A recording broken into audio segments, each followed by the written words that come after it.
वाहेगुरु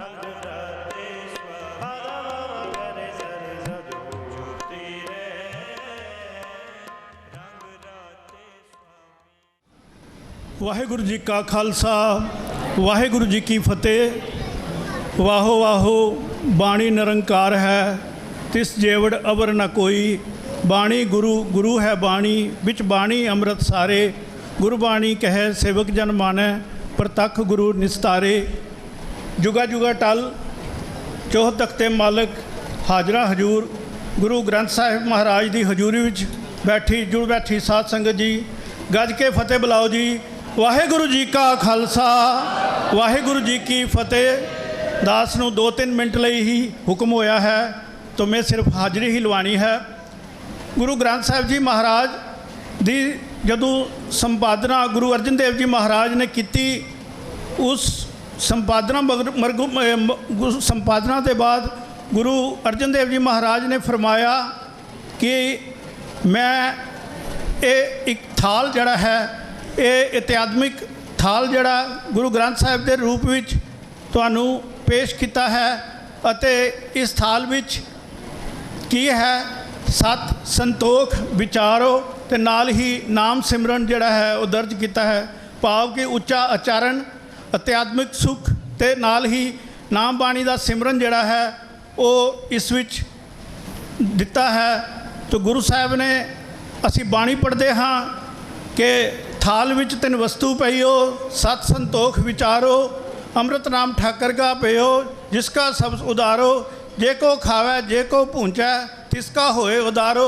ए वस तजी ना जाए नित नित रख उदारो। भाव कि जो भी प्राणी इस संसार च आया है वो ये भोजन जो छकेगा उसका जीवन जड़ा है वो सफल है। अते इस तो बिना वो संसार विच पूरा कामयाब नहीं है। भाव कि सानू गुरबाणी नाल ही सिमरन जड़ा है वो करना है। गुरु ग्रंथ साहिब जी के महाराज के लड़ लगना है। तो गुरबाणी जड़ा गुरु ग्रंथ साहिब जी की महाराज की संपादना किस तरह हुई। गुरु ग्रंथ साहिब महाराज की जड़े बड़े बड़े इतिहासकार अते विद्वान लोग अते सिख कौम के हीरे भाई साहब सिंह जी अते प्रिंसीपल हरभजन सिंह जी उन्होंने आद बाणी ग्रंथ विच बाणी विच दस्या है कि गुरु ग्रंथ साहिब महाराज का प्रकाश जड़ा सी वो गुरु नानक देव जी महाराज ने अपनी उदासियां दौरान एक पोथी जड़ी सी वो अपने नाल रखी उहदे विच अपनी बाणी उचारण की अते उहदे विच बाणी जड़ी सी वो दर्ज करके नाल ही भगतां दी बाणी जड़ी सी अते श्रद्धालुओं की बाणी जदों गुरु नानक देव जी महाराज काशी विखे गए तो उत्थे भगत कबीर जी की बाणी अते महाराष्ट्र विच भगत नामदेव जी की बाणी भगत तरलोचन की बाणी जड़ी सी वो उस पोथी विच दर्ज की। अते इसका और उल्लेख जड़ा बाबा गुरु नानक देव जी महाराज मक्का विखे गए उत्थे भी उन्हां दी बाणी जड़ी सी वो जड़ी पोथी जड़ी सी वो उन्हां दे नाल सी। क्योंकि उत्थे जद वो मक्का विखे गए तो मक्का विच हाजियां ने उन्होंने पूछा कि दसो हिंदू वड्डा है कि मुसलमान। तो गुरु नानक देव जी महाराज ने कहा कि आदमी दे ना हिंदू वड्डा है ना मुसलमान ओदे आचरण भाव के ओदे काम जड़े हैं वही चंगे हैं। उस दरगाह विच जिहदे काम अच्छे नहीं उसनूं कोई थां नहीं। तो पुछन फोल किताब नूं कि हिंदू वड्डा के मुसलमान होई बाबा आखे हाजियाँ शुभ कमला बाजो दोनों रोई। तो भाई गुरदास जी ने ये पंक्तियां जड़ियां सन वो दर्ज कीतियां सन। तो गुरु जड़ी पोथी सी पोथी साहब तो जद कि गुरु नानक देव जी महाराज ने गुरु अंगद देव जी नूं जद वो गुरगद्दी जड़ी ही सौंपन लगे तो वो पोथी साहब भी उन्होंने सौंपी। तो उस विच जड़ी अपनी बाणी सी गुरु अंगद देव जी महाराज तो गुरु अमरदास जी महाराज तक गई। तो गुरु अमरदास जी महाराज तो इस तरह वो पोथी भी जड़ी सन अपनी बाणी तो श्लोक जड़े सन अते नाल ही भगतां दी जड़ी बाणी सी वो उहदे विच दर्ज सी। ते नाल ही उहदे बाद गुरु अर्जन देव जी महाराज तक पुजी। तो गुरु अर्जन देव जी महाराज दे टाइम सत्ते बलवंडे अते भट्टां दी बाणी जड़ी सी उहदे विच शामिल हुई। तो गुरु अर्जन देव जी महाराज ने इस तरह उस वेले भाई गुरदास जी तो इसकी संपादना जड़ी सी गुरु ग्रंथ साहिब जी महाराज उस वेले इसनूं आदि ग्रंथ कहा जाता सी। तो बाद में 10वें पातशाह गुरु गोबिंद सिंह जी महाराज ने गुरु तेग बहादुर जी बाणी जिहड़ी सी इहदे विच कुछ श्लोक जिहड़े सन वो दर्ज किए ते इसदे विच अलग अलग जिहड़े सन भगतां दी बाणी जिस दे विच सब तो ज़्यादा कबीर जी के 224 शब्द हैं अते भगत तरलोचन पीपा भगत पीपा जी भाई रामदास गुरु रामदास जी के श्लोक भी इहदे विच दर्ज हैं अते इसी तरह भगत तरलोचन जी की बाणी जिहड़ी है वो इहदे विच दर्ज है। तो इस तरह ये जिहड़ा सी गुरु ग्रंथ साहिब जी महाराज की संपादना जिहड़ी सी वो हुई।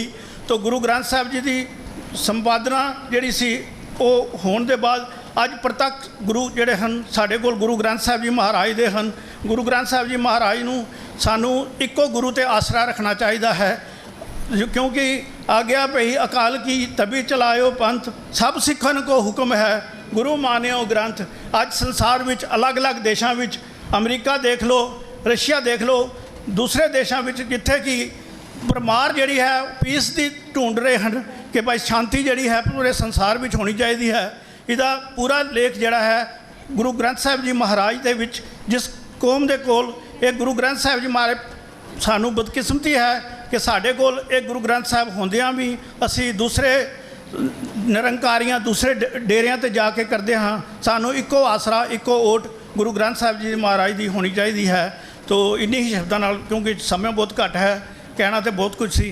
तो वाहिगुरू जी का खालसा वाहिगुरू जी। ਇਹ ਸਨ ਵੀਰ ਮਨਮੋਹਨ ਸਿੰਘ ਜੀ ਜਿਨ੍ਹਾਂ ਨੇ ਆਪਣੇ ਵਿਚਾਰ ਰੱਖੇ ਹਨ। ਸਮੇਂ ਦੀ ਘਾਟ ਕਰਕੇ ਨੂੰ ਅਸੀਂ ਸਮਾਂ ਨਹੀਂ ਦੇ ਸਕੇ।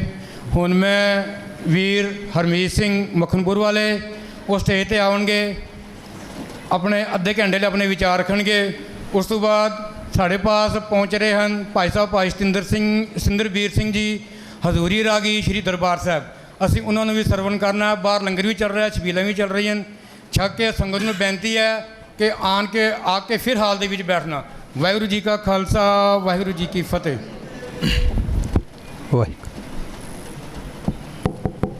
ਵਾਹਿਗੁਰੂ ਧੰਨ ਵਾਹਿਗੁਰੂ ਸਾਹਿਬ ਜੀ। ਬਾਣੀ ਗੁਰੂ ਨਿਸਤਾਰੇ ਬਲਹਾਰੀ ਗੁਰ ਆਪਣੇ ਦਿਓਹਾੜੀ ਸਦਵਾਰ। ਜਿਨ ਮਾਨਸ ਤੇ ਦੇਵਤੇ ਕੀਏ ਕਰਤ ਨਾ ਲਾਗੀ ਵਾਰ। ਜੇ ਸੌ ਚੰਦਾ ਉਗਵੈ ਸੂਰ ਚੜ੍ਹੈ ਹਜ਼ਾਰ।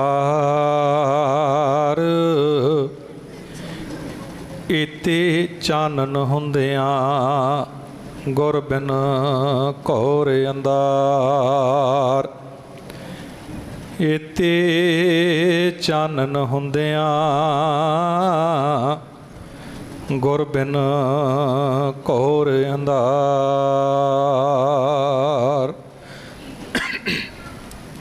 ਯੁਗੋ ਯੁਗ ਅਟਲ ਸ਼ਬਦ ਗੁਰੂ ਧੰਨ ਸਤਿਗੁਰੂ ਸਾਹਿਬ ਸ੍ਰੀ ਗੁਰੂ ਗ੍ਰੰਥ ਸਾਹਿਬ ਮਹਾਰਾਜ ਜੀ ਦੀ ਪਾਵਨ ਪਵਿੱਤਰ ਗੋਦ ਵਿੱਚ ਜੁੜ ਕੇ ਬੈਠੇ ਅਤ ਸਨਮਾਨਯੋਗ ਸਤਸੰਗੀ ਜਨੋ, ਆਓ ਸਭ ਤੋਂ ਪਹਿਲਾਂ ਸਿੱਭਾਂ ਵੱਲੋਂ ਬਖਸ਼ੀ ਹੋਈ ਫਤਿਹ ਨਾਲ ਸਾਂਝ ਪਾਈਏ। ਕੋਈ ਵੀ ਰਸਣਾ ਵਾਂਝੀ ਨਾ ਰਹੇ। ਇੱਕੇ ਵਾਰ ਕਹਿਣ ਤੇ ਗੱਜ ਕੇ ਆਖਣਾ ਜੀ ਵਾਹਿਗੁਰੂ ਜੀ ਕਾ ਖਾਲਸਾ ਵਾਹਿਗੁਰੂ ਜੀ ਕੀ ਫਤਿਹ। ਸਭ ਤੋਂ ਪਹਿਲਾਂ ਸਮੂਹ ਸਾਧ ਸੰਗਤ ਨੂੰ ਸਾਹਿਬ ਸ੍ਰੀ ਗੁਰੂ ਗ੍ਰੰਥ ਸਾਹਿਬ ਮਹਾਰਾਜ ਜੀ ਦੇ ਪਹਿਲੇ ਪ੍ਰਕਾਸ਼ ਪੁਰਬ ਦੀ ਲੱਖ ਲੱਖ ਵਧਾਈ। ਪਹਿਲੀ ਤਰੀਕ ਨੂੰ 1 ਸਤੰਬਰ ਨੂੰ ਸਾਹਿਬ ਸ੍ਰੀ ਗੁਰੂ ਗ੍ਰੰਥ ਸਾਹਿਬ ਮਹਾਰਾਜ ਦਾ ਪਹਿਲਾ ਪ੍ਰਕਾਸ਼ ਸਮੂਹ ਸਿੱਖ ਜਗਤ ਦੇ ਵਿੱਚ ਬਣਾਇਆ ਗਿਆ। ਉਸੇ ਨਾਲ ਸੰਬੰਧਿਤ ਇੱਕ ਹਟਵਾਂ ਦਿਨ ਰੱਖ ਕੇ ਅੱਜ ਗੁਰੂ ਰਾਮਦਾਸ ਲੰਗਰ ਚੈਰੀਟੇਬਲ ਟਰਸਟ ਵੱਲੋਂ ਜੋ ਸਮਾਗਮ ਵਿਸ਼ੇਸ਼ ਤੌਰ 'ਤੇ ਇਸ ਗੁਰੂ ਘਰ ਦੇ ਵਿੱਚ ਰੱਖਿਆ ਔਰ ਆਪ ਜੀ ਧੰਨਤਾ ਦੇ ਪਾਤਰ ਹੋ, ਜੋ ਇਸ ਵਕਤ ਇਸ ਸੰਸਾਰ ਦੀ ਭਮਾਰਕ ਦੌੜ ਦੇ ਵਿੱਚੋਂ ਸਮਾਂ ਕੱਢ ਕੇ ਗੁਰੂ ਦੀ ਗੋਦ ਵਿੱਚ ਬੈਠੇ ਹੋ। ਆਓ ਸਾਧ ਸੰਗਤ, ਜੋ ਪ੍ਰਬੰਧਕਾਂ ਵੱਲੋਂ ਅੱਧੇ ਕੁ ਘੰਟੇ ਦਾ ਸਮਾਂ ਮਿਲਿਆ ਹੈ, ਇਸ ਸਮੇਂ ਦੇ ਵਿੱਚ ਗੁਰੂ ਗ੍ਰੰਥ ਸਾਹਿਬ ਮਹਾਰਾਜ ਜੀ ਦੇ ਪ੍ਰਕਾਸ਼ ਪੁਰਬ ਔਰ ਗੁਰੂ ਸਾਹਿਬ ਦੀ ਵਿਸ਼ੇਸ਼ਤਾ ਦੇ ਉੱਤੇ ਵਿਚਾਰ ਨਿਮਾਣਾ ਜਾ ਕਰਨ ਦਾ ਯਤਨ ਕਰੀਏ। ਸਭ ਤੋਂ ਪਹਿਲਾਂ ਸਾਧ ਸੰਗਤ, ਗੁਰੂ ਗ੍ਰੰਥ ਸਾਹਿਬ ਮਹਾਰਾਜ ਜੀ ਦੇ ਨਾਲ 3 ਸ਼ਬਦ ਜੁੜੇ ਨੇ। ਇੱਕ ਹੈ ਪ੍ਰਕਾਸ਼ ਪੁਰਬ, ਪਹਿਲਾ ਪ੍ਰਕਾਸ਼ ਪੁਰਬ ਜਿਹਨੂੰ ਅਸੀਂ ਕਹਿੰਦੇ ਹਾਂ। ਇੱਕ ਹੈ ਸੰਪੂਰਨਤਾ ਪੁਰਬ, ਸੰਪੂਰਨਤਾ ਦਿਵਸ। ਇੱਕ ਹੈ ਗੁਰਤਾ ਗੱਦੀ ਦਿਵਸ। ਗੁਰੂ ਗ੍ਰੰਥ ਸਾਹਿਬ ਮਹਾਰਾਜ ਜੀ ਦੇ ਨਾਲ 3 ਸ਼ਬਦ ਨੇ। ਸਭ ਤੋਂ ਪਹਿਲਾ ਪ੍ਰਕਾਸ਼ ਪੁਰਬ, ਔਰ ਪਹਿਲਾ ਪ੍ਰਕਾਸ਼ ਪੁਰਬ 1 ਸਤੰਬਰ 1604। ਔਰ ਸੰਪੂਰਨਤਾ ਦਿਵਸ ਹੈ 31 ਅਗਸਤ। ਹੁਣ ਜਦੋਂ ਅਗਸਤ ਦੀ ਗੱਲ ਆਉਂਦੀ ਹੈ ਸਾਡੇ ਮਨ 'ਚ ਆਉਂਦਾ ਹੈ ਵੀ ਪਤਾ ਨਹੀਂ 31 ਅਗਸਤ ਨੂੰ ਗੁਰੂ ਗ੍ਰੰਥ ਸਾਹਿਬ ਮਹਾਰਾਜ ਦੀ ਸੰਪੂਰਨਤਾ ਉਹਦੀ ਹੈ ਸਮਾਪਤੀ, ਕੰਪਲੀਟ, ਵੀ ਪੂਰਾ ਸਰੂਪ ਤਿਆਰ 31 ਤਰੀਕ ਨੂੰ ਹੋਇਆ ਤੇ 1 ਤਰੀਕ ਮਹਾਰਾਜ ਨੇ ਪ੍ਰਕਾਸ਼ ਕਰਤਾ। ਨਹੀਂ, ਇੱਦਾਂ ਨਹੀਂ। ਇਹਦੇ ਵਿੱਚ ਗੈਪ 102 ਸਾਲ ਦਾ ਹੈ। 102 ਸਾਲ ਦਾ ਗੈਪ ਹੈ। ਸੰਪੂਰਨਤਾ ਗੁਰੂ ਅਰਜਨ ਸਾਹਿਬ ਨੇ ਨਹੀਂ, ਸੰਪੂਰਨਤਾ ਗੁਰੂ ਕਲਗੀਧਰ ਪਾਤਸ਼ਾਹ ਨੇ ਕੀਤੀ ਹੈ। ਸੰਪੂਰਨਤਾ ਦਿਵਸ 31 ਅਗਸਤ 1706 ਦਾ।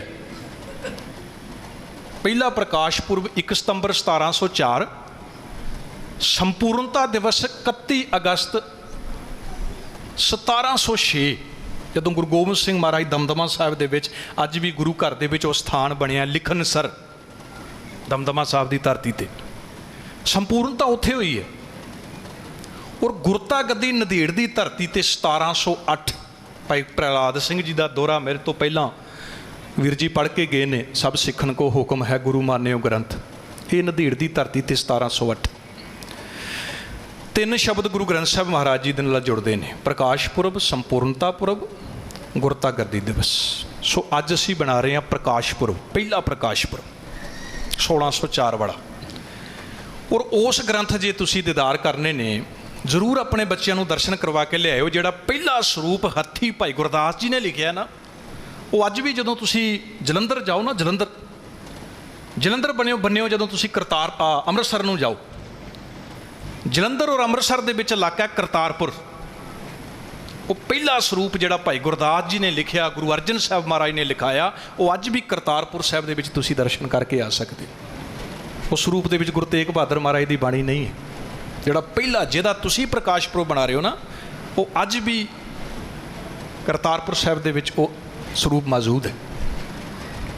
ਹੁਣ ਗੁਰਬਾਣੀ ਹੋਂਦ ਵਿੱਚ ਕਿੱਦਾਂ ਆਈ, ਸੰਖੇਪ ਜਾਂ ਪਹਿਲਾਂ ਇਹਦਾ ਪਿਛੋਕੜ ਵੇਖ ਲਈਏ। ਧੰਨ ਗੁਰੂ ਨਾਨਕ ਸਾਹਿਬ ਮਹਾਰਾਜ ਨੇ ਜਦੋਂ ਇਸ ਸੰਸਾਰ ਦੇ ਵਿੱਚ ਪ੍ਰਕਾਸ਼ ਧਾਰਿਆ, ਰਾਏ ਭੋਏ ਦੀ ਤਲਵੰਡੀ, ਤੇ ਭਾਈ ਗੁਰਦਾਸ ਜੀ ਦੀ ਲਿਖਤ ਅਸੀਂ ਪੜ੍ਹੀ ਵੀ, ਗੁਰੂ ਸਾਹਿਬ ਨੇ ਬੜੇ ਧਿਆਨ ਨਾਲ ਜਦੋਂ ਸੰਸਾਰ ਨੂੰ ਪੂਰਾ ਐਨਾਲਿਸਿਸ ਕੀਤਾ, ਤੇ ਇੱਕ ਚੀਜ਼ ਸਾਹਮਣੇ ਗੁਰੂ ਸਾਹਿਬ ਦੇ ਆਈ ਬਈ ਇਸ ਸਮਾਜ 'ਚ ਪਤਾ ਕੀ ਹੈ। ਭਾਈ ਗੁਰਦਾਸ ਦੀ ਵਾਰ ਦੀ ਪਹਿਲੀ ਪੌੜੀ ਹੈ, ਕਲਯੁਗ ਬਹੁਤ ਅਬੌਧ ਹੈ, ਬੌਧ ਨਾ ਦ੍ਰਿਸ਼ਟੀ ਆਵੇ, ਕੋਈ ਕਿਸੇ ਨਾ ਵਰਜੇ, ਸੋਈ ਕਰਿਆ ਜੋ ਇਹ ਮਨ ਭਾਵੇ। ਕਹਿੰਦੇ ਕੋਈ ਕਿਸੇ ਨੂੰ ਰੋਕਦਾ ਹੀ ਨਹੀਂ, ਜਿਹਦਾ ਜੋ ਦਿਲ ਆਉਂਦਾ ਸੀ ਉਹ ਕਰਦਾ ਸੀ। ਕੋਈ ਪੂਜੈ ਸਿੱਲਾ ਸੁਣ, ਕੋਈ ਪੱਥਰਾਂ ਨੂੰ ਪੂਜ ਰਿਹਾ, ਕੋਈ ਦਰਖਤਾਂ ਨੂੰ ਪੂਜ ਰਿਹਾ, ਕੋਈ ਜਾਨਵਰਾਂ ਨੂੰ ਪੂਜ ਰਿਹਾ। ਨਿਆਰੇ ਹੋਏ ਕਹਿ ਧਰਮ ਚਲਾਵੇ।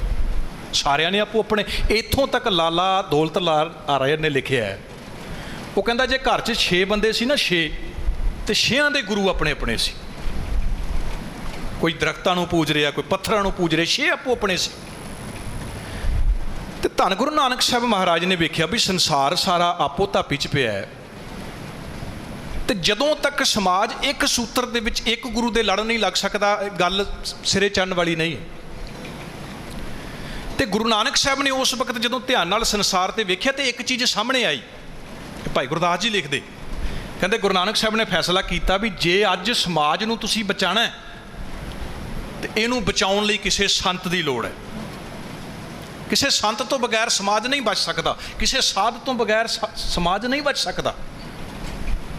ਪਰ ਹੈਰਾਨੀ ਦੀ ਗੱਲ ਹੈ, ਗੁਰੂ ਸਾਹਿਬ ਕਹਿੰਦੇ ਜਦੋਂ ਮੈਂ ਸੰਤ ਲੱਭਣ ਵਾਸਤੇ ਤੁਰਿਆ ਨਾ, ਜਦੋਂ ਸੰਤ ਲੱਭਣ ਵਾਸਤੇ ਤੁਰਿਆ, ਕਹਿੰਦੇ ਐਡੇ ਵੱਡੇ ਦੇਸ਼ ਇੱਕ ਵੀ ਸੰਤ ਨਹੀਂ ਸੀ। ਅੱਜ ਤੇ ਸੁੱਖ ਦੇ ਨਾਲ ਆਬਾਦੀ ਘੱਟ ਤੇ ਸੰਤ ਜ਼ਿਆਦਾ ਨੇ। ਇੱਥੇ ਗੁਰੂ ਸਾਹਿਬ ਕਹਿੰਦੇ ਥੰਮ ਨਾ ਸਕੈ ਸਾਧ ਬਿਨ, ਸਾਧ ਨਾ ਦਿਸੈ ਜੱਗ ਵਿੱਚ ਕੋ। ਕਹਿੰਦੇ ਮੈਨੂੰ ਲੱਭਿਆ ਹੀ ਕੋਈ ਨਹੀਂ। ਧੰਨ ਗੁਰੂ ਨਾਨਕ ਸਾਹਿਬ ਨੂੰ ਜੇ ਕੋਈ ਸਾਧ ਸੰਤ ਲੱਭ ਜਾਂਦਾ, ਤੇ ਗੁਰੂ ਸਾਹਿਬ ਨੂੰ ਤੇ ਲੋੜ ਹੀ ਨਹੀਂ ਸੀ ਜਾਣ ਦੀ। ਮਹਾਰਾਜ ਕਹਿੰਦੇ ਜਿਨ੍ਹਾਂ ਨੂੰ ਦੁਨੀਆ ਦੇ ਲੋਕੀ ਸੰਤ ਕਹਿੰਦੇ ਸੀ, ਸਾਧ ਕਹਿੰਦੇ ਸੀ, ਬਾਬੇ ਨੇ ਫੈਸਲਾ ਸੁਣਾਤਾ, ਐਸੇ ਸੰਤ ਨਾ ਮੋਕੋ ਭਾਵੇਂ। ਕਹਿੰਦੇ ਮੈਨੂੰ ਨਹੀਂ ਚੰਗੇ ਲੱਗਦੇ, ਡਾਲਾ ਸਿਓ ਪੇੜਾ ਗਟਕਾਵੇਂ। ਕਹਿੰਦੇ ਇਹਨਾਂ ਦੇ ਹਾਲਾਤ ਤੇ ਉਹ ਨੇ ਡਾਲਾ। ਤੁਸੀਂ ਸੌਦਾ ਕੀਤਾ ਹੋਵੇ ਨਾ ਕਿਸੇ ਦਰਖਤ ਦੀਆਂ ਟਹਿਨੀਆਂ ਦਾ, ਲੱਕੜਹਾਰ ਨਾਲ ਵੀ ਇਹਦੀਆਂ ਟਹਿਨੀਆਂ ਵੱਢ ਕੇ ਲੈ ਜਾ, ਤੂੰ 500 ਰੁਪਈਆ ਮੈਨੂੰ ਦੇ ਦੀ, ਤੇ ਸ਼ਾਮਾਂ ਨੂੰ ਤੁਸੀਂ ਵਾਪਸ ਆਓ ਤੇ ਜੜੋਂ ਹੀ ਦਰਖਤ ਗਾਇਬ ਹੋਵੇ, ਤੇ ਤੁਸੀਂ ਸੋਚੋ ਵੀ ਹੱਦ ਹੋ ਗਈ, ਸੌਦਾ ਤੇ ਟਹਿਨੀਆਂ ਤੋਂ ਹੋਇਆ ਸੀ, ਤੇ ਜੜੋਂ ਦਰਖਤ ਅੜੱਪ ਕਰ ਗਿਆ। ਮਹਾਰਾਜ ਕਹਿੰਦੇ ਉਹ ਇੱਦਾਂ ਦੇ ਸਾਧ ਸੀ, ਉਹ ਗੱਲ ਟਹਿਨੀਆਂ ਦੀ ਕਰਕੇ ਜੜੋਂ ਦਰਖਤ ਅੜੱਪ ਕਰਨ ਵਾਲੇ ਸੀ। ਤੇ ਬਾਬੇ ਨੂੰ ਇਸ ਧਰਤੀ 'ਚ ਕੋਈ ਸਾਧ ਲੱਭਿਆ ਹੀ ਨਹੀਂ। ਅਖੀਰ ਬਾਬੇ ਨੇ ਕੀ ਕੀਤਾ, ਫਿਰ ਬਾਬੇ ਭੇਖ ਬਣਾਇਆ, ਉਦਾਸੀ ਕੀ ਰੀਤ ਚਲਾਈ। ਬਾਬੇ ਨੇ ਕਿਹਾ ਨਹੀਂ ਹੁਣ ਚੜ੍ਹਿਆ ਸੋਧਣ ਤਰਤ ਲੁਕਾਈ, ਜੇ ਲੁਕਾਈ ਨੂੰ ਸੱਚਮੁੱਚ ਕੋਈ ਚੰਗੀ ਰਾਤ ਪਾਸੇ ਤੋਰਨਾ, ਰੱਬ ਦੇ ਲੜ ਲਾਣਾ, ਤੇ ਹੁਣ ਘਰ ਦਾ ਸੁੱਖ ਛੱਡਣਾ ਪੈਣਾ ਮੈਨੂੰ। ਔਰ ਉਸ ਬਾਬੇ ਨੇ ਆਪਣੇ ਜੀਵਨ ਦੇ 12 ਸਾਲ ਜ਼ਫਰਾ ਭਰਿਆ ਸਫ਼ਰ, ਉਹ ਬਾਬੇ ਦਾ ਬਹੁਤ ਵੱਡਾ ਜ਼ਫਰਾ ਭਰਿਆ ਸਫ਼ਰ ਸੀ। ਜਦੋਂ ਸਮੇਦ ਪਰਬਤ ਤੇ ਪਹੁੰਚਦਾ, ਬਾਬੇ ਦੇ ਪੈਰਾਂ ਦੀ ਅੱਡੀਆਂ ਪੱਟ ਗਈਆਂ ਸੀ। ਇੱਥੇ ਭਾਈ ਗੁਰਦਾਸ ਜੀ ਲਿਖਦੇ ਨੇ, ਉਹ ਤੇ ਗੱਲ ਵੱਖਰੀ ਹੈ ਵੀ ਸਾਡੇ ਬੱਚੇ ਤੇ ਮੰਨਣ ਵਾਸਤੇ ਤਿਆਰ ਹੀ ਨਹੀਂ। ਤੁਹਾਡੇ ਬੱਚੇ ਬਿਲਕੁਲ ਨਹੀਂ ਮੰਨ ਸਕਦੇ ਬਈ ਬਾਬੇ ਨੇ ਇਦਾਂ ਦਾ ਸਫ਼ਰ ਤੈਅ ਕੀਤਾ ਹੋਣਾ। ਕਿੱਦਾਂ ਮੰਨਣਗੇ ਜੀ? ਅਸੀਂ ਘਰਾਂ ਦੇ ਵਿੱਚ ਤਸਵੀਰਾਂ ਹੀ ਬਾਬਾ ਇਦਾਂ ਦਾ ਮਾਡਰਨ ਬਾਬਾ ਬਣਾਇਆ, ਸੇਬ ਸੰਤਰਿਆਂ ਵਾਲਾ, ਇਦਾਂ ਗਦੇਲੇ ਪਿੱਛੇ ਲੱਗੇ ਨੇ। ਮੰਨੇਗਾ ਤੁਹਾਡਾ ਬੱਚਾ ਵੀ ਬਾਬਾ ਸਮੇਦ ਪਰਬਤ ਤੇ ਚੜ੍ਹਿਆ ਹੋਣਾ? ਪਰ ਜਿਹੜੇ ਮੌਕੇ ਦੇ ਭਾਈ ਗੁਰਦਾਸ ਕਹਿੰਦੇ ਮੈਂ ਦੱਸਦਾ ਬਾਬਾ ਕੀ ਖਾਉਂਦਾ ਰਿਹਾ। ਉਹ ਲਿਖਦਾ ਰੇਤ, ਅੱਕ, ਆਹਾਰ ਕਰ। ਅੱਜ ਤੇ ਬਹੁਤ ਸੌਖਾ ਗੁਰੂ ਗ੍ਰੰਥ ਸਾਹਿਬ ਮਹਾਰਾਜ ਦੇ ਦੀਦਾਰ ਕਰਨੇ, ਇਸ ਬਾਣੀ ਨੂੰ ਪੜ੍ਹਨਾ ਬਹੁਤ ਸਿੱਖ ਹੈ। ਪਰ ਜਿਸ ਮੁਸ਼ੱਕਤ ਦੇ ਨਾਲ ਬਾਬੇ ਨੇ ਬਾਣੀ ਸਾਡੇ ਘਰ ਪਹੁੰਚਾਈ, ਉਸ ਬਾਬੇ ਦੀ ਮੁਸ਼ੱਕਤਾਂ ਵੇਖੋ। ਭਾਈ ਗੁਰਦਾਸ ਜੀ ਕਹਿੰਦੇ ਕਈ ਰਾਤਾਂ ਧੰਨ ਗੁਰੂ ਨਾਨਕ ਨੇ ਭੁੱਖਿਆਂ ਕੱਟੀਆਂ ਨੇ, ਜੰਗਲਾਂ ਦੇ ਫਲ ਖਾਦੇ ਨੇ। ਤੁਹਾਡੇ ਘਰ ਵਿੱਚ ਗੁਰਬਾਣੀ ਦਾ ਇਹ ਚਮਕਦਾ ਸੂਰਜ ਪਹੁੰਚ ਜਾਏ, ਮੈਂ ਰੋੜਾਂ ਦੇ ਉੱਤੇ ਸੋਵਾਂਗਾ। ਭਾਈ ਗੁਰਦਾਸ ਲਿਖਦੇ ਰੇਤ, ਅੱਕ, ਆਹਾਰ ਕੜ। ਰੇਤ ਅੱਕ ਕਿਹਨੂੰ ਕਹਿੰਦੇ ਨੇ? ਅੱਕ ਕਹਿੰਦੇ ਜੰਗਲ ਦੇ ਫਲ ਨੂੰ। ਰੋੜਾਂ ਕੀ ਗੁਰੂ ਕਰੀ ਵਿਛਾਈ, ਤੈ ਰੋੜਾਂ ਤੇ ਬਾਬਾ ਸੁੱਤਾ ਹੈ। ਜ਼ਫਰਾ ਭਰਿਆ ਸਫ਼ਰ ਤੈਅ ਕਰਕੇ ਬਾਬੇ ਨੇ ਫਿਰ ਜਿਹੜੀ ਇਹ ਬਾਣੀ ਸੀ ਨਾ, ਕੋਈ ਆਦਮੀ ਜਦੋਂ ਕੋਈ ਪੁਸਤਕ ਕਿਤਾਬ ਲਿਖਦਾ ਨਾ, ਤਾਂ ਉਹਦੇ ਸਟਾਰਟਿੰਗ 'ਚ ਉਹਨੇ ਲਿਖਿਆ ਹੁੰਦਾ ਇਹਦੇ ਸਾਰੇ ਹੱਕ ਲੇਖਕ ਦੇ ਰਾਖਵੇਂ ਨੇ। ਇਹ ਮੈਂ ਕਿਤਾਬ ਲਿਖੀ ਹੈ, ਮੇਰੇ ਕੋਲ ਹੱਕ ਨੇ, ਜੋ ਲਿਖਿਆ ਸਾਰੀਆਂ ਪਾਵਰਾਂ ਮੇਰੇ ਕੋਲ ਨੇ। ਪਰ ਇੱਥੇ ਬਾਬੇ ਨੇ ਐਡਾ ਵੱਡਾ ਗ੍ਰੰਥ ਤਿਆਰ ਕਰਕੇ ਕਹਿੰਦੇ ਮੈਂ ਨਹੀਂ ਕੁਛ, ਇਹ ਤੇ ਜੈਸੀ ਮੈਂ ਆਵੈ ਖਸਮ ਕੀ ਬਾਣੀ ਤੈਸਰਾ ਕਰੀ। ਕਹਿੰਦੇ ਮੇਰੀ ਨਹੀਂ ਹੈ। ਇੱਥੇ ਤੇ ਛੋਟਾ ਜਿਹਾ ਪੰਪਲੇਟ ਕਿਸੇ ਨੇ ਲਿਖਿਆ ਹੋਵੇ ਤੇ ਉਹ ਨਹੀਂ ਸਾਹ ਲੈਂਦਾ ਵੀ ਮੈਂ ਲਿਖਿਆ। ਇੱਥੇ ਐਡਾ ਗ੍ਰੰਥ ਤਿਆਰ ਕੇ ਬਾਬਾ ਲੈ ਕਹਿੰਦਾ ਮੈਂ ਨਿਰਗੁਣਿਆਰੇ ਕੋ ਗੁਣ ਨਹੀਂ। ਕਿੱਥੇ ਹੰਕਾਰ ਦਾ ਕੰਡਾ ਸਾਡੇ ਗਰਦਨ 'ਚ ਚੁੱਭਿਆ। ਅਸੀਂ ਤੇ 200-250 ਦੇ ਪੱਖੇ ਤੇ ਵੀ ਨਾਂ ਲਿਖਾਉਂਦੇ ਹਾਂ। ਬਾਬੇ ਨੇ ਏਡੇ ਵੱਡੇ ਗ੍ਰੰਥ ਨੂੰ ਤਿਆਰ ਕਰਕੇ ਕਹਿੰਦੇ ਮੇਰੇ ਤੇ ਕੋਈ ਗੁਣ ਨਹੀਂ ਹੈ, ਤੇ ਆਪੇ ਤਰਸ ਪਿਓਈ, ਤੂੰ ਮੇਰੇ ਤੇ ਤਰਸ ਕਰਕੇ ਮੇਰੀ ਜ਼ੁਬਾਨ ਦੇ ਵਿੱਚੋਂ ਇਹ ਬਾਣੀ ਉਚਾਰਨ ਕੀਤੀ।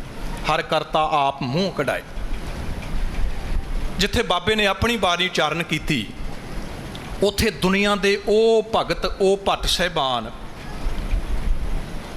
ਕਿਤੇ ਗੁਰੂ ਸਾਹਿਬ ਨੇ ਇਸ ਕਰਕੇ ਉਹਨਾਂ ਦੀ ਬਾਣੀ ਨਹੀਂ ਸ਼ਾਮਿਲ ਕੀਤੀ ਬਈ ਚਲੋ ਰਵਿਦਾਸ ਸਾਹਿਬ ਚਮਿਆਰ ਨੇ, ਬਈ ਚਮਿਆਰਾਂ ਦੀ ਵੋਟ ਵੀ ਮੈਨੂੰ ਮਿਲ ਜਾਏਗੀ, ਕਬੀਰ ਸਾਹਿਬ ਜੁਲਾਏ ਨੇ, ਕਬੀਰਾਂ ਦੀ ਵੋਟ ਵੀ ਮੈਨੂੰ ਜੁਲਾਈਆਂ ਦੀ ਵੀ ਮਿਲ ਜਾਏਗੀ। ਨਹੀਂ, ਦਰਅਸਲ ਜਿਨ੍ਹਾਂ ਦੀ ਵਿਚਾਰ ਗੁਰੂ ਨਾਨਕ ਸਾਹਿਬ ਦੀ ਵਿਚਾਰ ਦੇ ਨਾਲ ਮਿਲਦੀ ਸੀ, ਗੱਲ ਜਾਤ ਦੀ ਨਹੀਂ ਸੀ, ਗੱਲ ਵਿਚਾਰ ਦੀ ਸੀ। ਤੁਸੀਂ ਵੇਖੋ ਨਾ, ਬਾਬੇ ਨਾਨਕ ਨੇ ਨਨਕਾਣਾ ਸਾਹਿਬ ਦੀ ਧਰਤੀ ਤੇ ਇੱਕ ਗੱਲ ਕਹੀ।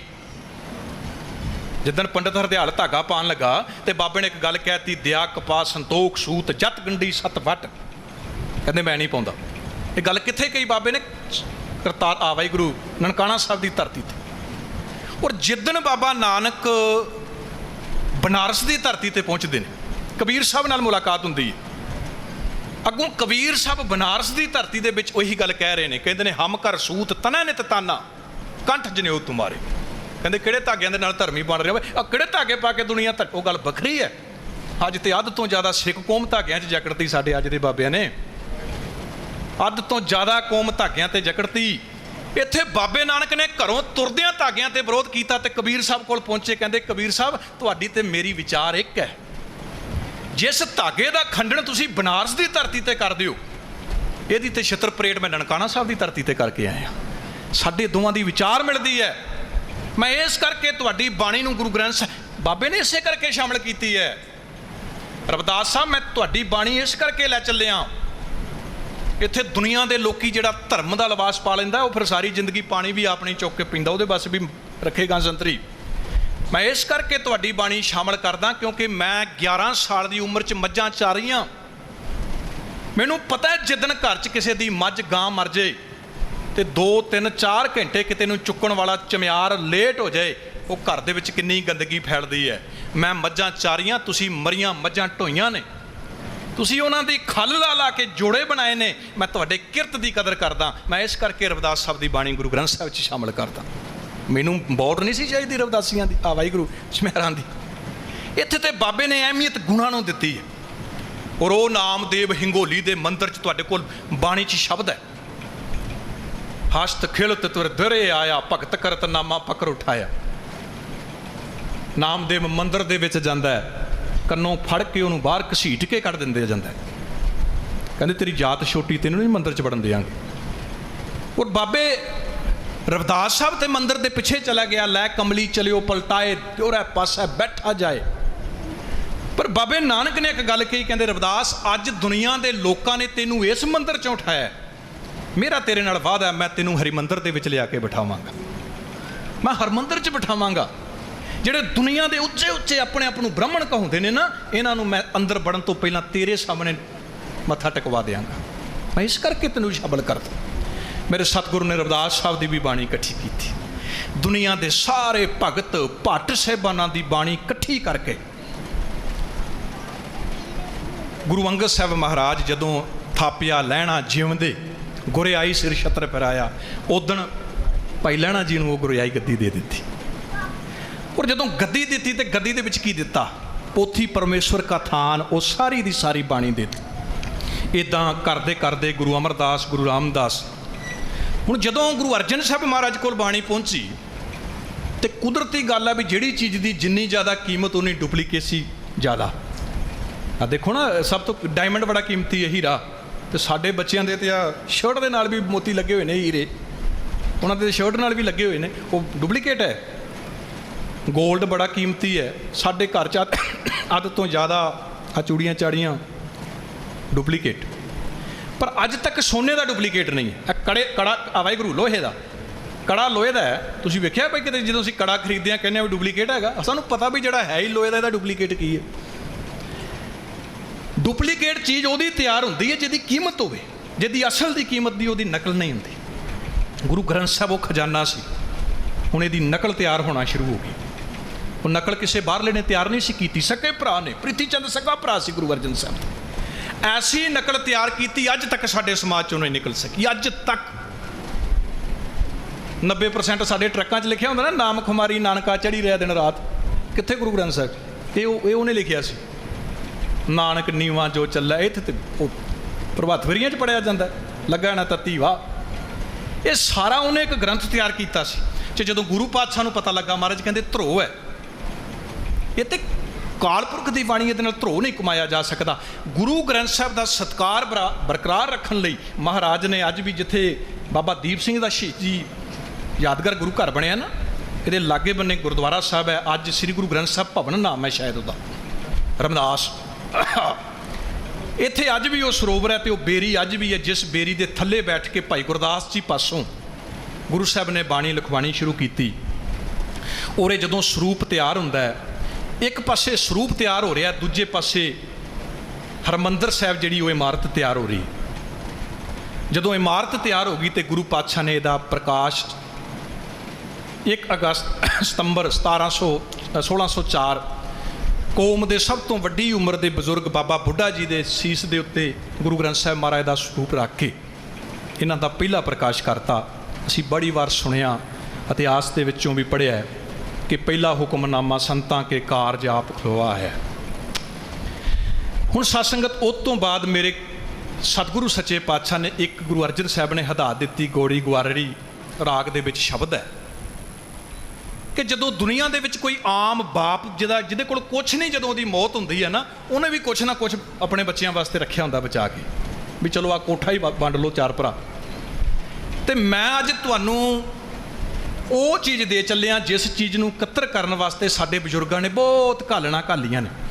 ਉਹ ਹੈ ਖਜ਼ਾਨਾ। ਗੁਰੂ ਅਰਜਨ ਸਾਹਿਬ ਮਹਾਰਾਜ ਦਾ ਉਸ ਵਕਤ ਦਾ ਸ਼ਬਦ ਹੈ, ਪਿਉ ਦਾਦੇ ਕਾ ਖੋਲ ਡਿੱਠਾ ਖਜ਼ਾਨਾ।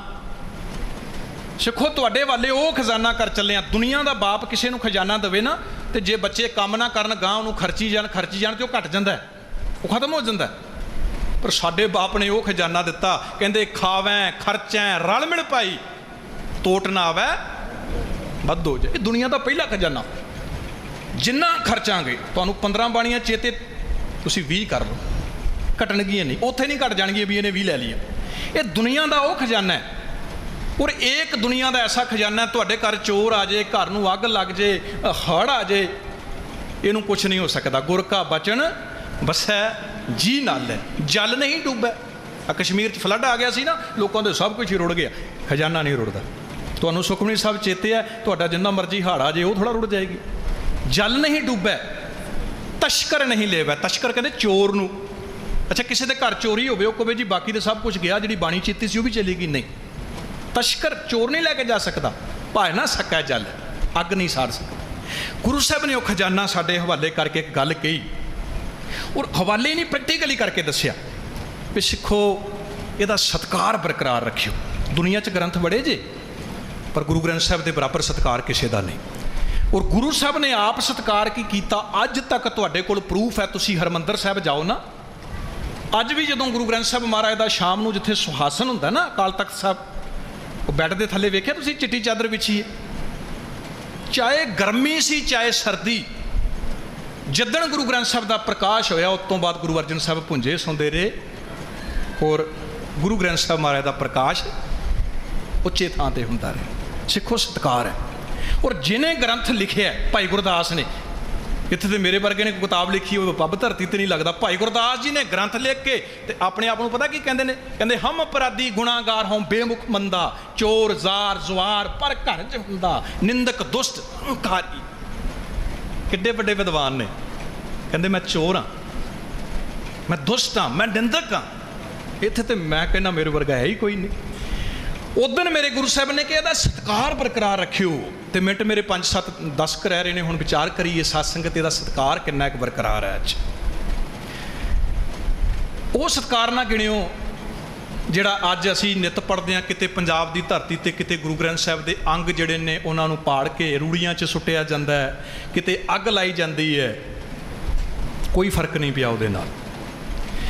ਜਦੋਂ ਵੀ ਕੌਮ ਦੇ ਵਿੱਚ ਗੈਰਾਂ ਨੇ ਗੁਰੂ ਗ੍ਰੰਥ ਸਾਹਿਬ ਦੀ ਨਰਾਦਰੀ ਕੀਤੀ ਨਾ, ਕੌਮ ਦੇ ਵਿੱਚ ਸੁਚੇਤ ਕੌਮ ਹੋਈ, ਕੌਮ ਦੇ ਵਿੱਚ ਜਾਗਰਤੀ ਆਈ, ਕੌਮ ਇਕਜੁੱਟ ਹੋਈ, ਕੌਮ ਨੇ ਉਹਦੇ ਕੋਲੋਂ ਕੋਈ ਨਾ ਕੋਈ ਸੇਧ ਲੈ ਕੇ ਆਪਣੀ ਮੰਜ਼ਿਲ ਲੱਭੀ ਹੈ। ਜਦੋਂ ਗੈਰਾਂ ਨੇ ਬੇਅਦਬੀ ਕੀਤੀ, ਤੁਹਾਡੇ ਸਾਹਮਣੇ ਆ ਬਰਗਾੜੀ ਦੇ ਵਿੱਚ ਹੋਇਆ, ਜੋ ਜਵਾਨਾਂ ਨੇ ਆਪਣੇ ਆਪ ਨਿਸ਼ਾਵਰ ਕਰਤਾ। ਔਰ ਜਿੱਦਣ ਵੀ ਪਤਾ ਲੱਗਦਾ ਫਲਾਣੀ ਥਾਂ ਤੇ ਕਿਤੇ ਬੇਅਦਬੀ ਹੋ ਗਈ, ਅੱਗ ਬਬੂਲਾ ਸਿੱਖ ਹੋ ਜਾਂਦਾ ਹੈ। ਜਿੱਦਣ ਗੈਰ ਗੁਰੂ ਗ੍ਰੰਥ ਸਾਹਿਬ ਦੀ ਬੇਅਦਬੀ ਕਰਨ, ਉਦਣ ਕੌਮ ਇਕਜੁੱਟ ਹੋ ਜਾਂਦੀ ਹੈ। ਬਰਗਾੜੀ 'ਚ ਵੇਖਿਆ ਸੀ, ਸਾਧ ਲਾਣਾ ਵੀ ਸਾਰਾ ਇਕੱਠਾ, ਸੁਚੇਤ ਪ੍ਰਚਾਰਕ, ਮਿਸ਼ਨਰੀ ਹਰ ਇੱਕ ਇਕੱਠੇ ਹੋ ਗਏ ਸੀ। ਇਕੱਠੇ ਹੋਏ ਨਾ, ਬੇਅਦਬੀ ਗੈਰਾਂ ਨੇ ਕੀਤੀ ਸੀ। ਪਰ ਚੇਤੇ ਰੱਖਿਓ, ਜਿੱਦਣ ਗੁਰੂ ਗ੍ਰੰਥ ਸਾਹਿਬ ਦੀ ਬੇਅਦਬੀ ਆਪਣੇ ਕਰਦੇ ਨੇ ਨਾ, ਉਦਣ ਅਸੀਂ ਕਦੇ ਨਹੀਂ ਬੋਲਦੇ, ਉਦਣ ਕਦੇ ਅਸੀਂ ਇਕੱਠੇ ਨਹੀਂ ਹੁੰਦੇ। ਅੱਜ ਸ਼ਾਇਦ ਗੁਰੂ ਗ੍ਰੰਥ ਸਾਹਿਬ ਮਹਾਰਾਜ ਦੀ ਨਰਾਦਰੀ ਇੰਨੀ ਗੈਰਾਂ ਨੇ ਨਹੀਂ ਕੀਤੀ ਜਿੰਨੀ ਆਪਣਿਆਂ ਨੇ ਕੀਤੀ ਹੈ। ਗੈਰਾਂ ਵੱਲੋਂ ਨਹੀਂ ਹੈ। ਇਮਾਨਦਾਰੀ ਨਾਲ ਦੱਸਿਓ ਸਾਧ ਸੰਗਤ, ਗੁਰੂ ਗ੍ਰੰਥ ਸਾਹਿਬ ਦੇ ਬਰਾਬਰ ਪੈਰਾਂ ਤੇ ਜਦੋਂ ਮੱਥਾ ਟਿਕਾਇਆ ਜਾਂਦਾ ਹੈ, ਕਿ ਤੁਹਾਨੂੰ ਨਹੀਂ ਲੱਗਦਾ ਅੱਜ ਮੈਂ ਕਹਿੰਦਾ ਜਹਾਂਗੀਰ ਦਾ ਇਤਿਹਾਸ ਪੜ੍ਹਿਆ? ਜਹਾਂਗੀਰ ਦਾ, ਜਦੋਂ ਜਹਾਂਗੀਰ ਦੇ ਪੈਰਾਂ ਤੇ ਉਸ ਗਰੀਬ ਭਾਈ ਨੇ ਮੱਥਾ ਟੇਕਿਆ ਸੀ ਨਾ, ਤੇ ਜਹਾਂਗੀਰ ਦਾ ਸਰੀਰ ਕੰਬ ਗਿਆ ਸੀ। ਇਹ ਨਹੀਂ ਹੋ ਸਕਦਾ ਸਿੱਖ ਕਿਸੇ ਦੇ ਪੈਰਾਂ ਤੇ ਮੱਥਾ ਟੇਕੇਗਾ। ਉਹਦੀ ਬਾਂਹ ਫੜ ਲਈ ਸੀ ਜਹਾਂਗੀਰ ਨੇ, ਬਾਂਹ, ਕਹਿੰਦਾ ਉਹ ਸਿੱਖਾ, ਮੈਨੂੰ ਪਤਾ ਤੂੰ ਭੁਲੇਖੇ ਵਿੱਚ ਹੈ, ਮੈਂ ਥੋੜ੍ਹਾ ਤੇਰਾ ਗੁਰੂ ਹਾਂ।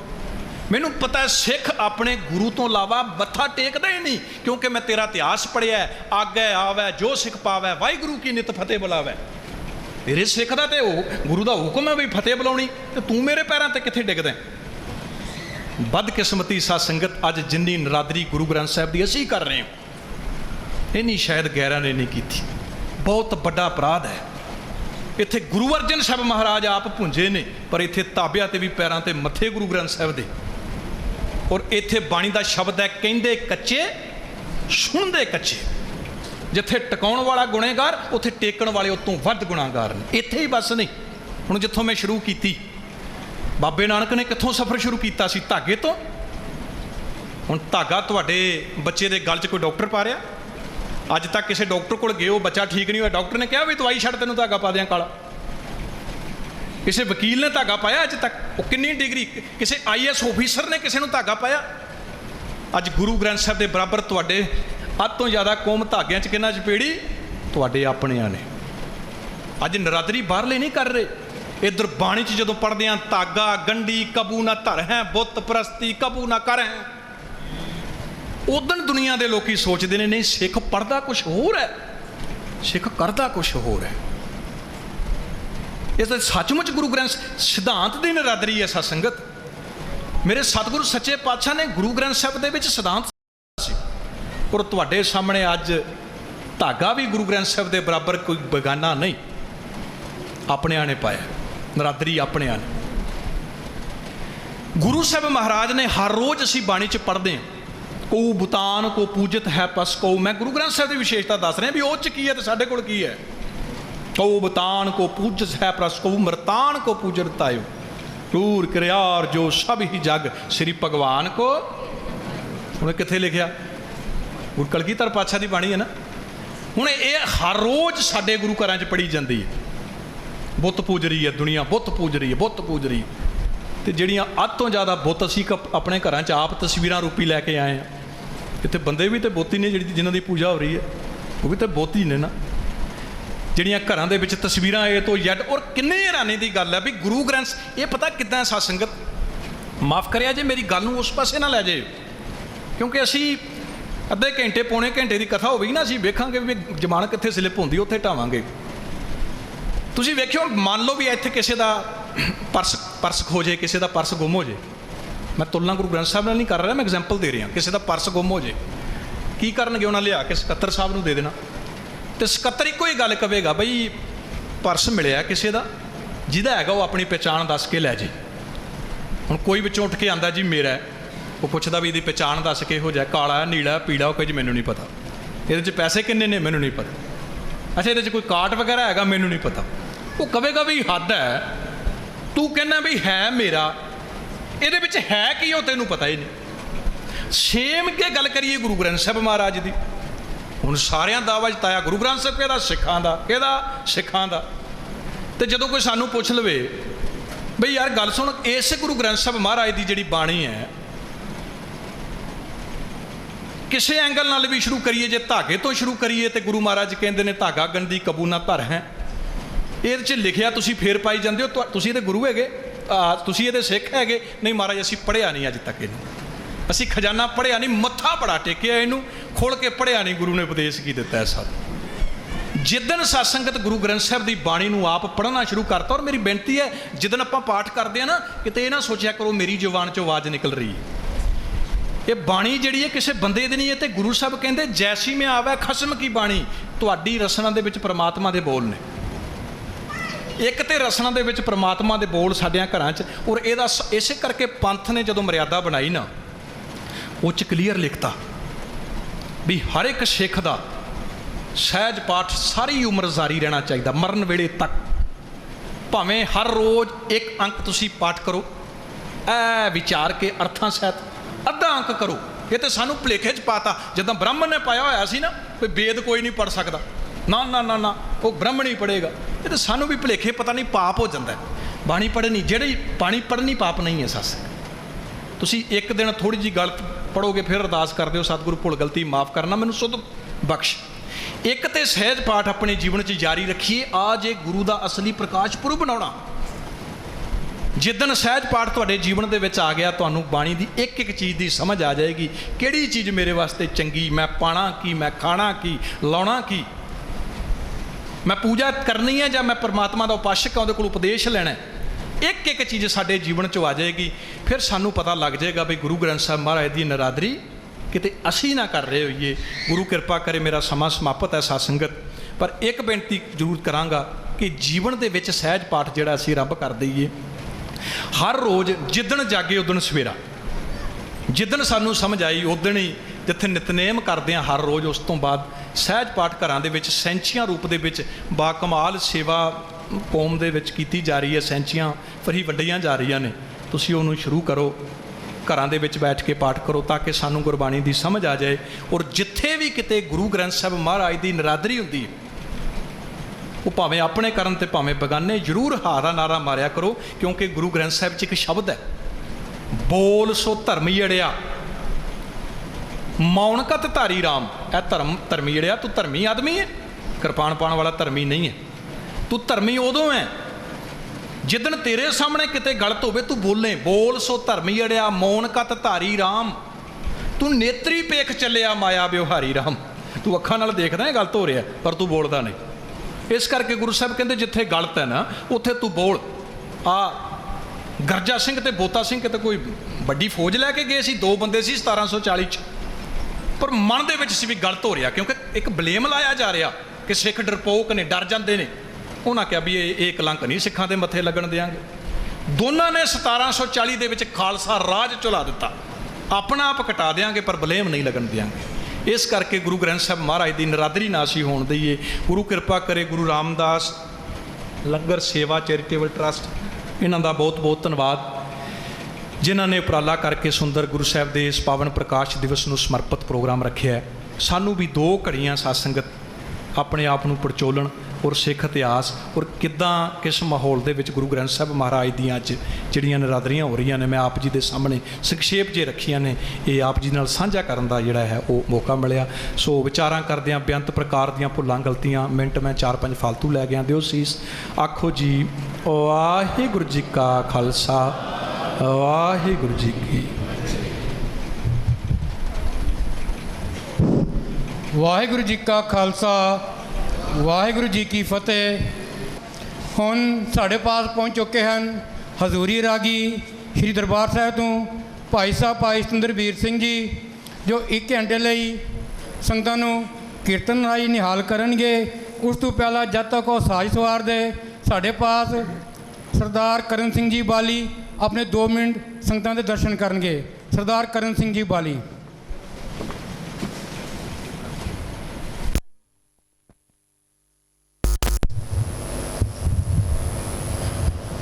ਗੁਰੂ ਗ੍ਰੰਥ ਸਾਹਿਬ ਦੇ ਸਨਮੁਖ ਜੁੜ ਬੈਠੀ ਗੁਰੂ ਰੂਪ ਸਾਧ ਸੰਗਤ, ਵਾਹਿਗੁਰੂ ਜੀ ਕਾ ਖਾਲਸਾ, ਵਾਹਿਗੁਰੂ ਜੀ ਕੀ ਫਤਿਹ। ਸਾਧ ਸੰਗਤ ਜੀ, ਭਾਈ ਸਾਹਿਬ ਦੇ ਕਥਾ ਗੁਰੂ ਗ੍ਰੰਥ ਸਾਹਿਬ ਜੀ ਦੇ ਪ੍ਰਕਾਸ਼ ਦੇ ਸੰਬੰਧ ਵਿੱਚ ਕੁਝ ਬੋਲਾਂ ਕੋਈ ਇੰਨਾ ਉਚਿਤ ਨਹੀਂ ਸਮਝਦਾ ਮੈਂ, ਲੇਕਿਨ ਫਿਰ ਵੀ 2 ਲਫ਼ਜ਼ ਸਾਂਝੇ ਜ਼ਰੂਰ ਕਰਾਂਗਾ ਕਿ ਸਾਹਿਬ ਸ੍ਰੀ ਗੁਰੂ ਅਰਜਨ ਦੇਵ ਸਾਹਿਬ ਜਿਸ ਵਕਤ ਗੁਰੂ ਗ੍ਰੰਥ ਸਾਹਿਬ ਨੂੰ ਸੰਕੋਚ ਰਹੇ ਸਨ, ਇਕੱਠਾ ਕਰ ਰਹੇ ਸਨ, ਉਸ ਵਕਤ ਬਹੁਤ ਸਾਰੇ ਐਸੇ ਸੱਜਣ ਆਪਣੀਆਂ ਬਾਣੀਆਂ ਲੈ ਕੇ ਉਹਨਾਂ ਕੋਲ ਪੁੱਜੇ ਸਨ ਕਿ ਸਾਡੀ ਬਾਣੀ ਵੀ ਗੁਰੂ ਗ੍ਰੰਥ ਸਾਹਿਬ ਦੇ ਵਿੱਚ ਦਰਜ ਕੀਤੀ ਜਾਏ। ਗੁਰੂ ਅਰਜਨ ਸਾਹਿਬ ਜੀ ਨੇ ਜਿਹੜੀਆਂ ਬਾਣੀਆਂ ਯੋਗ ਸਮਝੀਆਂ, ਉਹ ਗੁਰੂ ਗ੍ਰੰਥ ਸਾਹਿਬ ਦੇ ਵਿੱਚ ਉਹਨਾਂ ਨੂੰ ਜਗ੍ਹਾ ਦਿੱਤੀ। ਜਿਹੜੀਆਂ ਯੋਗ ਨਹੀਂ ਸਮਝੀਆਂ ਉਹਨਾਂ ਨੂੰ ਪ੍ਰਵਾਨ ਨਹੀਂ ਕੀਤਾ। ਤੇ ਉਹ ਸੱਜਣ ਜਿਨ੍ਹਾਂ ਦੀ ਬਾਣੀਆਂ ਪ੍ਰਵਾਨ ਨਹੀਂ ਹੋਈਆਂ, ਉਹਨਾਂ ਨੇ ਉਸ ਵਕਤ ਇੱਕ ਸ਼ੋਰ ਮਚਾ ਦਿੱਤਾ ਕਿ ਗੁਰੂ ਅਰਜਨ ਦੇਵ ਪਾਤਸ਼ਾਹ ਗੁਰੂ ਗ੍ਰੰਥ ਸਾਹਿਬ ਦੀ ਸੰਪੂਰਨਤਾ ਨਹੀਂ ਕਰ ਰਹੇ, ਇੱਕ ਕਵਿਤਾ ਦੀ ਕਿਤਾਬ ਲਿਖ ਰਹੇ ਨੇ।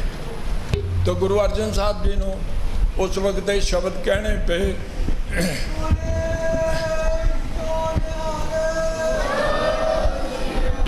ਇਹ ਸ਼ਬਦ ਕਹਿਣੇ ਪਏ, ਲੋਕ ਕਹੇ ਇਹ ਗੀਤ ਹੈ, ਇਹ तो ब्रह्म विचार, ये उस अकाल पुरख दी पार ब्रह्म दी विचार है और एक जीवन जाच है।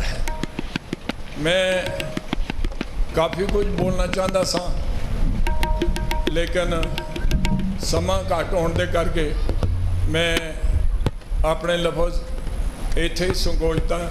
जांदे जांदे एक गल जरूर मैं करांगा कि जो मौजूदा हालात दे विच मैं एक बेनती ज़रूर करांगा कि मौजूदा जो डिस्ट्रिक्ट कमेटी है इस दे कुछ ऐसे कामां दी वजह नाल संगतां दे विच बड़ा खिला पिया है। मैं उन्हां अगे बेनती करदा हाँ, ये जो कमेटी अदालतां दे सहारे खड़ी है, मैं उन्हां अगे बेनती करांगे, साडे भरा ही हैं कि जिहड़ियां भी कोई ऐसियां गल्लां होई दियां कुछ जिहियां गल्लां उन्हां नूं सवारन ते सारे गुरुद्वारियां 'च बैठ के उत्थे दी संगत राय लैके उत्थे दी संगत दी राय लैके उत्थे दी लोकल कमेटियां बनान तां जे जो एक खला पैदा होया है संगत दे विच और डिस्ट्रिक्ट कमेटी दे विच वो पूरा हो सके। मैं इन्ने ही शब्दां नाल आप जी कोलों माफ़ी मंगांगा। वाहिगुरु जी का खालसा, वाहिगुरु जी की फतेह।